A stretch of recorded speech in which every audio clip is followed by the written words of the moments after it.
Well, my friends, ADHD,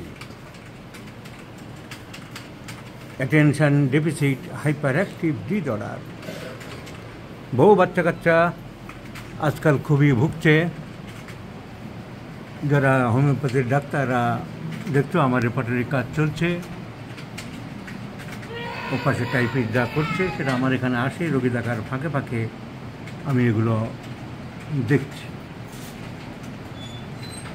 তো একটি case, একটি বাচ্চার ছেলে, অল্প বয়সী 15 বছর বয়স, অ্যাটেনশন হাইপার অ্যাক্টিভ ডিসঅর্ডার। খুব ভালো ছেলে, পড়াশোনা খুবই ভালো, ইন্টেলিজেন্ট, কিন্তু যে কোনো কারণেই হোক ওর এই মুড অল্টার হয়ে যায়, বায়োপোলার ডিসঅর্ডার। যখন রাগ হয় খুবই রেগে যায়, জ্ঞান হারিয়ে ফেলে, মাকে বকে, জিনিসপত্র ভাঙে ফেলে দেয়, তছনছ করে। অ্যাটেনশন হাইপার অ্যাক্টিভ ডিসঅর্ডারে যা হয় সবই তাই হয়। মা খুবই চেষ্টা করেছে ছেলেকে বোঝানোর, ছেলে বোঝে মাঝে মাঝে, এবং কি যখন ভালো হয়, ভালো থাকে, তখনও মাকে চিঠিও লেখে।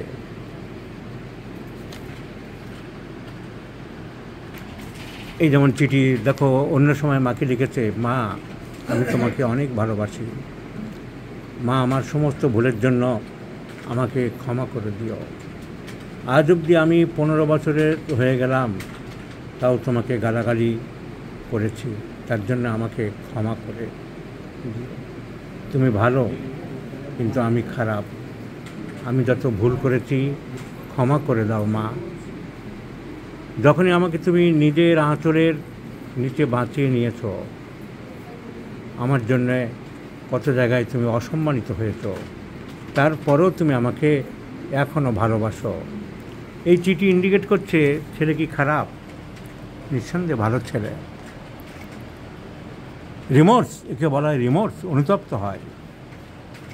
তাহলে সাডেন একটা চেঞ্জ হয়ে যায় ওর ব্রেন বা নার্ভাস সিস্টেমে, যেটা ও কন্ট্রোল করতে পারে না। সাডেন চেঞ্জেবিলিটি।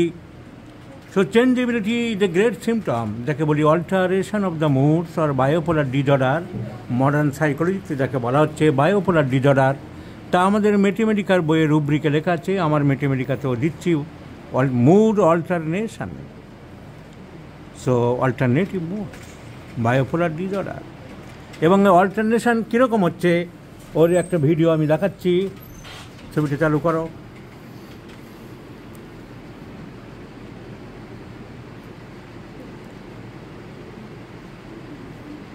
রাগের বহিঃপ্রকাশ যে সাংঘাতিক হয় সেটা আমি এক ঝলক দেখিয়ে দিচ্ছি।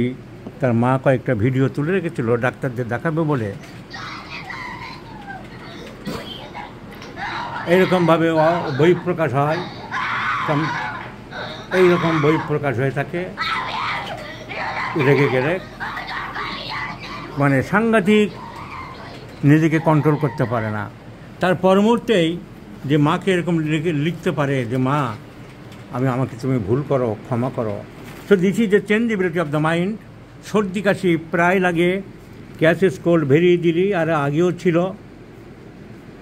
এখন একটু কমেছে। ডিজায়ার ফর মিট, মাংস খেতে ভালোবাসে। So catches cold very easily, রেগে গেলে জিনিসপত্র ছুঁড়ে ফেলে, ভেঙে ফেলে। Break things desire for meat. And this physical intelligent, পড়াশোনায় ভালো, বড় হয়ে ইঞ্জিনিয়ার হতে চায়। এবং এই ফিজিক্যাল মেকআপ, আমি যেহেতু মুখ দেখাবো না, ওই এমনিতেই ভালো ছেলে, লাজুক ছেলে, তাছাড়া এরকম ব্যক্তিগত ব্যাপার, বড় হয়ে গেছে, 15 বছর বয়স।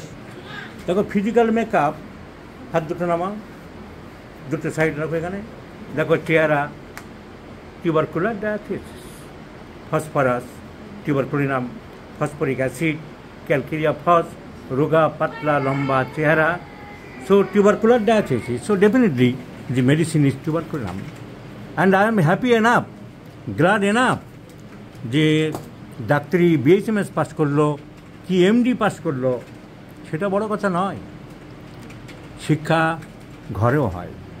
রবীন্দ্রনাথ মাধ্যমিক পাস করেনি, নজরুল স্কুলের গণ্ডি পেরোয়, হোমিওপ্যাথিতে বনি হোসেন কোনো কলেজে পড়ে, ডক্টর ঘটক কোনো কলেজে পড়ে।